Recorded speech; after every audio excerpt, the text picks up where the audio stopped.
निष्पाप रहने के लिए आपको बहुत कुछ करना पड़ता है। निष्पाप कैसे रहोगे?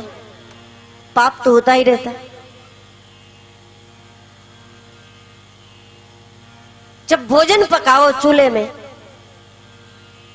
अग्नि जलती है, रोटी पकती है और हजारों जंतु खाक हो जाते हैं, हजारों कीड़े मर जाते हैं। पाप तो होता ही है। घर की सफाई करो, सफाई के साथ साथ कहीं जीव मर जाते हैं। जब चलते हो तो आने जाने में, चलने में कहीं जीव मर जाते हैं, कहीं मृत्यु होती है। पानी में कई प्रकार से पाप तो होता रहता है। फिर निष्पाप बनने के लिए फिर शास्त्रों में जो बताया विधान, सत्संग किया जाए, बड़ों का, बुजुर्गों का आशीर्वाद लिया जाए, बड़ों की सेवा की जाए, ये सब तरीके हैं। अतिथियों का सत्कार किया जाए, जीव जंतुओं को, पंछियों को,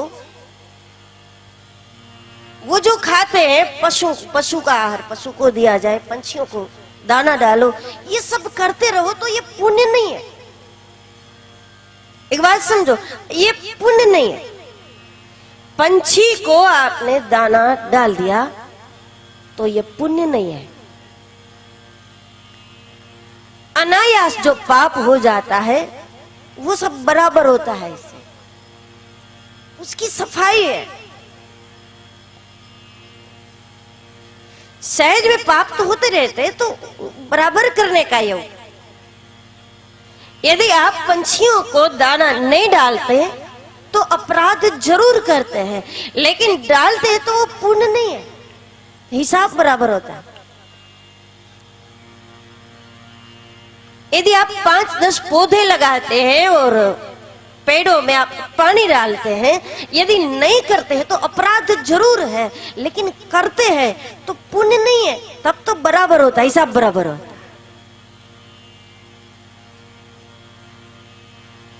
बड़ों की, बुजुर्गों की सेवा करते हैं, गायों की सेवा करते हैं, नहीं करते हैं तो अपराध जरूर है, लेकिन करते हैं तो वो पुण्य नहीं है।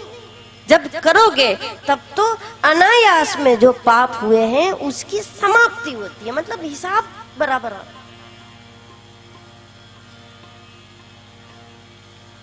तो ये सब करने से अतिथि सत्कार, पंछियों के लिए, पशुओं के लिए, प्राणियों के लिए हम कुछ परमार्थ किया करें, तो ये सब जब करते हैं तो इससे जो पाप हुए थे कुछ हिसाब बराबर होता है। तो निष्पाप बनने के लिए आपको इतना प्रयास करना पड़ता है, जबकि निर्दोष बनने के लिए कोई प्रयास नहीं करना पड़ता। निर्दोष बनने के लिए केवल गुरु कृपा आपको आत्मा का साक्षात्कार करा दे, व्यक्ति निर्दोष हो जाता। तत्वदर्शी व्यक्ति बहुत बोझ रहित अपने जीवन को महसूस करता है।